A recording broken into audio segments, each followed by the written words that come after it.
오늘의 사연 시작합니다. 안녕하세요. 저는 20대의 마지막 해를 보내고 있는 여자 사람이에요. 결혼한 지는 이제 2년 다 되어 가고요. 아이는 아직 없습니다. 아마도 계속 없을 확률이 높을 것 같기는 한데 사람의 앞길을 어떻게 장담하겠습니까? 주어지는 매 순간순간 최선을 다해서 살아갈 뿐이죠. 저는 딸부잣집에서 막내로 태어나 자랐어요. 아빠 엄마 사랑뿐만 아니라 두 언니들의 따뜻한 보살핌 속에 커서 그런지는 몰라도 사람들이 제 성격을 보고 그러더라고요. 당차고 거침이 없다고 말이죠. 물론 살다 보면 그런 성격 때문에 실수도 하긴 하지만 괜히 쓸데없이 눈치보다 스트레스만 쌓아두는 성격보다는 훨씬 낫다고 생각합니다. 앞서 말씀드렸시 제게는 위로 언니가 2명 있는데 결혼하면서 언니가 3명이 더 생겨버렸어요. 무슨 말이냐 하면 제 남편에게 누나만 3명이 있다는 이야기죠. 사실 여기까지만 들으시면 저보고 제정신이냐고 어떻게 시누이가 3명인 집에 겁도 없이 시집을 갔냐 하실 수도 있겠지만 저는 시언니들이 너무 좋아요. 남편을 만난 것도 시언니들 덕분에 만나거나 다름없고 결혼할 때도 제 편에 서서 많이들 도와줬거든요. 저희 큰언니와 둘째 시누이, 저는 시누이라는 호칭보다 시언니라고 부르는 게 더 편하더라고요. 아무튼 그 둘이 오래된 친구 사이라서 다른 언니들 역시 아름아름 조금씩 서로 알아가다 보니 저를 포함한 여자 6명이서 꽤 예전부터 친한 사이로 지내고 있었어요.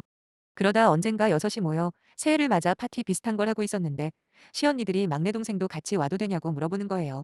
남동생이 있다는 사실은 진작부터 알고 있었지만 한 번도 만나본 적은 없던 터라 다들 얼굴이나 보자며 불렀고 그때 처음으로 남편과의 첫 만남을 가지게 되었고 얼마 지나지 않아 저희 둘은 눈이 맞아버렸어요.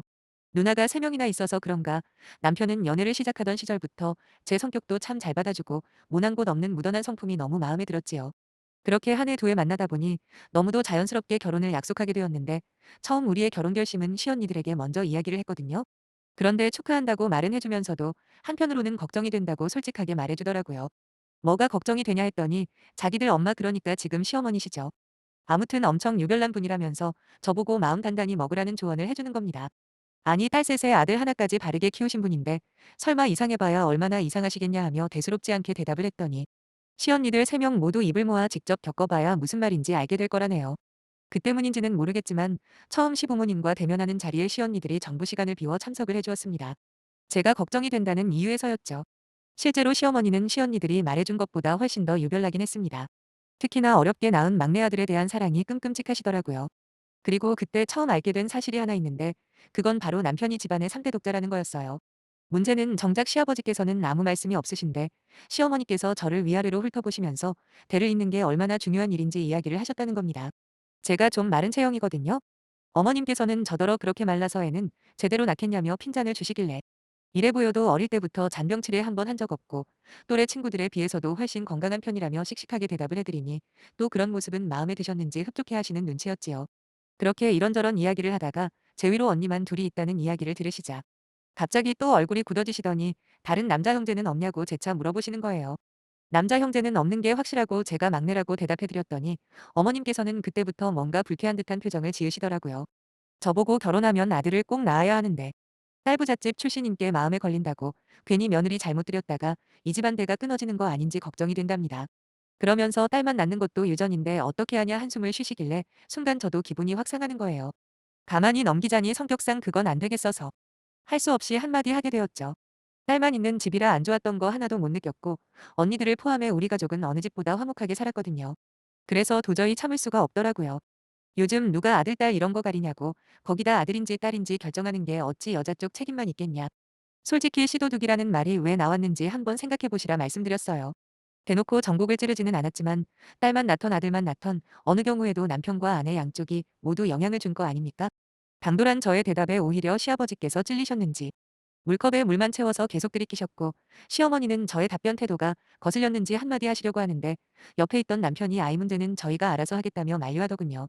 그렇게 시어머니는 말을 잇지 못하셨고 이후에는 시아버지께서 대화를 주도하셔서 별 문제 없이 지나가긴 했네요. 하지만 도무지 이해는 안 되더라고요. 정작 어머님 본인도 딸만 셋을 연속으로 낳다가 겨우 아들 하나 건진 게 저희 남편이잖아요. 거기다 3대 독자라는 말이 뭡니까? 3대째 아들은 간신히 한 명밖에 못 낳았다는 뜻인데 이쯤 되면 유전적으로 남자씨의 문제가 있는 거 아니냐고요. 물론 차마 저렇게까지 말을 하지는 못했지만 시작부터 손자 타령하며 대를 인내 만회하는 시어머니 때문에 걱정이 되는 건 사실이었지요. 그나마 다행인 게 시아버지께서는 굉장히 점잖고 조용하신 분이었습니다. 거기다 무조건 대를 이어야 한다는 시어머니와는 달리 사람이 아무리 발버둥 쳐도 하늘의 뜻은 거스를 수 없다고 저더러 아이 문제는 최대한 마음 편하게 가지라는 말씀으로 안심을 시켜주셨고요. 어쨌든 별 무리 없이 자리가 끝나고 덜컥 걱정이 되긴 하더라고요. 물론 제가 틀린 소리 한 건 아니지만 그래도 처음 얼굴 뵙는 자리에서 너무 되바라지게 보였으면 어떡하나 생각도 들고요. 그런데 며칠 후 의외의 소식을 듣게 되었습니다. 시아버지가 저의 그런 모습을 굉장히 좋게 보셨다고 전해들은 거죠. 앞에서는 무조건 내내 순종하는 척하지만 정작 뒤에서는 딴짓하는 여우 스타일보다는 훨씬 낫다고 하셨다네요. 뭐 시어머니는 말대꾸하는 제가 내키지 않으셨던 것 같긴 하지만 그래도 시아버지와 시언니들의 응원 속에 결혼은 일사천리로 진행되게 되었어요.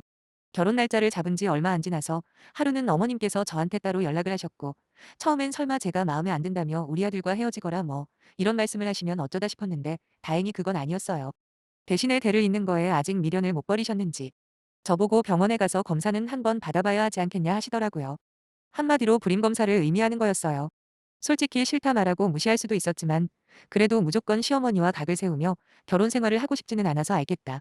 대답한 후 전화를 끊었죠. 근데 솔직히 검사 받는 거야 아무것도 아닌데 이상하게 속상한 기분이 드는 겁니다. 아직 결혼도 안 한 처녀가 혼자서 병원에 가는 것도 그렇고 그것도 시어머니가 강제로 가라고 해서 가는 거잖아요. 결국 저는 남편에게 말해서 나만 혼자 받으면 억울하니까 같이 받자고 했습니다. 남편은 생각보다 대수롭지 않게 그러자고 하더군요. 근데 검사 결과를 받는 날 말도 안 되는 일이 벌어졌습니다. 저는 모든 수치가 정상으로 나왔는데 남편에게 문제가 발견이 된 거죠. 자연 임신이 아예 불가능할 정도는 아니지만 정자들의 활동성이 너무 떨어져 웬만하면 시험관 시술을 추천한다는 말까지 들었거든요. 저도 저 나름대로 충격을 받았지만 어디 당사자가 받은 충격에 비교할 수 있겠습니까? 심각한 얼굴로 남편이 저한테 가장 먼저 한 말이 뭐였냐면 지금이라도 늦지 않았으니 파혼하고 싶으면 언제든지 하라는 거였어요. 자기는 괜찮다며 이미 울먹이는 목소리로 어떤 결정이든 존중하겠다. 말하는데 가슴이 미어지는 줄 알았네요. 저는 남편을 꼭 안아주며 그럴 일 절대 없을 거라 안심을 시켜줬어요. 물론 예상하지 못한 큰일이 닥친 건 맞지만 뭐 자연임신이 아예 불가능한 것도 아니고 단지 확률만 적을 뿐이잖아요. 그리고 정안되면 시험관 시술도 있는데 고작 그 문제 때문에 남편이랑 헤어지고 싶지는 않았어요. 실제로 제 친구 중에 한 명은 20대 중반에 일찌감치 결혼을 했고 시험관 시술로 낳은 쌍둥이 남매를 키우고 있지요. 아시는 분들은 아시겠지만 시험관 시술로 태어난 아이들은 거의 일란성 쌍둥이라고 하더라고요. 아무튼 다른 식구들에게 굳이 말하지는 말자 남편과 약속을 하고 저는 저대로 시어머니에게 정상 판정이 나온 결과지를 보여드렸어요. 남편에 대한 비밀을 가슴에 묻은 채 결국 결혼 생활은 시작이 되었고 한 6개월 정도는 별탈 없이 잘 지냈던 것 같아요. 근데 시간이 차츰 흐르면서 시어머니가 또 분란을 일으키기 시작하더라고요. 그놈의 대를 이어야 한다는 거에 대한 집착이 날로 강해지면서 별의별 무리수를 다 쓰시는데 뭐라더라 아들이 들어서는 날이 따로 있고 딸이 들어서는 날이 따로 있답니다. 그러면서 해당되는 날이 다가오면 밤마다 저나 남편한테 전화를 하셔서는 며칠이 기운 좋은 날이니 힘을 아껴두라는 둥, 그날은 아무리 바빠도 지나치지 말라는 둥 온갖 민망한 소리를 하시더라고요. 그게 끝이 아니었어요. 뭐 미신 같은 거 믿는 거야 개인의 자유지만 상대방이 불쾌하거니 싫다고 하면 그만해야 하는 거 아닌가요? 어느 날은 저희 집에 어머님께서 오시더니 보자기에서 주섬주섬 무슨 천조가리 같은 걸 꺼내시는 거예요. 한눈에 봐도 오래되어 보이는 여자 속옷이었고 사이즈도 꽤 커 보였습니다. 일단 색깔도 누리끼리 찝찝했지만 뭔가 역한 냄새까지 나는 것 같았지요. 이게 뭐냐고 묻는 제 질문에 어머님께서는 기다렸다는 듯이 자기가 얼마나 힘들게 부탁해서 얻어온 건지 모른다며 그게 아들만 6명을 낳으신 분이 입던 팬티라네요. 그리고 기운을 확실하게 받기 위해 특별히 세탁을 안 한 걸 가져왔다고 하시며 저더러 입지는 않더라도 안방 어디라도 보관을 해놓으라네요.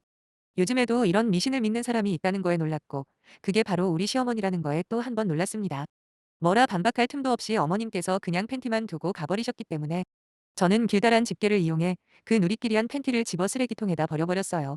그런 식으로 손자에 대한 집착이 날이 갈수록 심해지는 시어머니 때문에 저 역시도 스트레스가 이만저만이 아니었고 남편과 시언니들에게 하소연을 해봤지만 같이 시어머니 욕을 해주는 것 말고는 딱히 직접적으로 해줄 수 있는 건 없더라고요. 결국 사건은 시아버지 생신날 터져버렸습니다. 남편이 먼저 저한테 이번에도 자기 엄마가 임신 가지고 이상한 소리를 하거나 그러면 자기도 가만히 있지 않겠다 약속을 했고 저는 그 말을 반신반의 한 채 시댁으로 향했습니다. 그래도 온 가족이 오랜만에 모인다고 맛있는 것들이 한 상 가득 차려져 있는데 거기서도 저는 맘 놓고 음식을 먹기가 힘들었어요. 왜냐하면 시어머니께서 제 상만 따로 챙겨주셨거든요. 반찬들을 보아하니 온통 풀떼기뿐이길래 저도 고기 먹고 싶다 한마디 했더니 어머님께서 뭐라고 하시는지 아세요? 아들 낳으려면 여자는 알칼리성 음식을 먹어야 하고 남자는 산성 음식 위주로 먹어야 한답니다. 그러니까 잠자코 주는 대로 푸른 채소 위주로 먹으라고 하시는데 다른 것도 아니고 먹는 걸로 이렇게 나올 줄은 정말 몰랐습니다. 그래서 너무 화가 났지요. 그 와중에 둘째 시언니한테까지 불똥이 튀더니 얼마 전에 둘째로 또 딸을 낳은 자기 딸한테도 너는 시집가서 남의 집 대를 끊으려 작정했냐 야단을 치시는 게 아니겠어요. 물론 둘째 시언니 앞에도 풀떼기만 있었고요. 다행히 첫째, 셋째 신우는 아들을 낳아서 봉변을 피할 수는 있었지만 아무튼 그게 문제가 아니라 여기서 내가 또 참고 넘기면 앞으로 더하면 더했지 좋아지지 않겠다는 생각이 머리를 스치더라고요. 제 성격을 이미 알고 있는 남편이 저를 보면서 안절부절하고 있길래 그 모습까지 짜증이 확 올라와 저도 모르게 수저를 식탁에 세게 내려놓고 아무 말 없이 일어났습니다. 아버님께는 미리 준비한 용돈 봉투를 드리면서 생신 축하드린다고 인사를 드린 다음 아무 말 없이 저는 저희 집으로 돌아갈 채비를 시작했지요. 당연히 모든 식구들이 놀라 저를 주목하고 있는데 어머님께서 다시 한번 뭐라고 하시는 겁니다. 아들 낳으라는 의미로 한 소리 했다고 그걸 빚이냐고 말이에요. 순간 저는 어머님 눈을 똑바로 쳐다보며 입을 열었죠. 손녀든 손자든 기대하지 마시라고. 왜냐하면 제가 아이 낳을 생각이 완전히 사라져버렸다고요. 청천벽력 같은 저의 선언에 어머님을 물론 아버님까지 놀라시더니 저를 부르셨고 저는 남편한테 물어보라는 한마디만 남긴 채 집으로 돌아와 버렸습니다. 솔직히 완전 난장판을 만들까도 생각 안 해본 건 아니지만 그래도 시아버지 생신날에 그렇게까지 하는 건 아니다 싶어서 참은 거예요. 거기다 남편에게 마지막 기회를 주는 의미도 있었고요. 뒷수습을 어떻게 하느냐에 따라 남은 제 결혼 생활을 계속 이어갈지 아니면 또 다른 선택을 해야 할지 정하려고 했었거든요. 그만큼 시어머니 때문에 제가 받고 있던 스트레스가 어마어마했던 것 같아요. 집에서 한참 씩씩거리고 있는데 얼마 후 남편이 들어오더라고요. 제가 가고 난 후 남편은 스스로 자기에게 문제가 있다는 사실을 전부 말했답니다. 아버님은 몰라도 어머님은 뒷목 잡고 쓰러지실 줄 알았는데 너무 충격을 받으면 오히려 담담해진다는 말처럼 의외로 조용히 받아들이셨다네요. 나중에 알고 보니 처음엔 아예 안 믿었다고 해요. 남편이 저를 보호해주려 거짓말을 한다고 생각하셨던 거죠. 하지만 며칠 후 남편을 직접 데리고 병원에서 다시 검사 결과를 확인한 후에 그제서야 겨우 인정하시고는 일주일을 방에 알아누우셨습니다. 사실 아이를 안 낳겠다는 말은 진심이 아니에요. 저도 아들, 딸 구별하지 않고 하나는 꼭 낳고 싶다 생각 중이거든요. 하지만 시어머니가 자꾸 아들에 집착을 하고 저한테까지 여러 가지 강요를 하는 상황은 용납을 못하겠어요. 남편도 처음에만 제 눈치를 보고 조심하더니 시간이 갈수록 점점 나 몰라라 하는 듯한 태도를 보이는데 이대로 가다간 꼼짝없이 저 혼자 독박을 쓸 것 같아 그날 질러버린 거예요. 아무래도 알려드릴 건 알려드려야 그래야 포기할 건 포기하고 기대할 건 기대하는 거 아니겠어요? 진짜 시부모님과 인연을 끊던가 최악의 경우에는 남편이랑 헤어질 각오까지 하고 일을 벌인 건데 생각보다 쉽게 상황이 정리되고는 있습니다. 그날 이후로 시어머니의 태도가 180도 달라지셨거든요. 아들아들 거리면서 저만 보면 못 잡아먹어서 안달이셨던 게 무색하게 이제는 부족한 자기 아들이랑 혹시라도 헤어질까 전전긍긍하십니다. 며칠 전에는 웬일로 제가 좋아하는 불고기를 가져다 주시며 비싼 고기니까 저 혼자서 많이 먹으라고 하시더라고요. 지금처럼만 어머님께서 선을 지켜주신다면 이제부터 진짜 행복한 결혼 생활을 시작할 수 있을 것 같아요. 물론 남편과 저 사이에 소중한 아이가 생긴다면 더할 나위 없겠지만 그 어떤 인위적인 노력은 하지 않으려고요. 이 사연을 들으신 모든 분들께서 저희 가족을 응원해 주시면 너무너무 감사할 것 같아요. 이만 줄일게요. 감사합니다.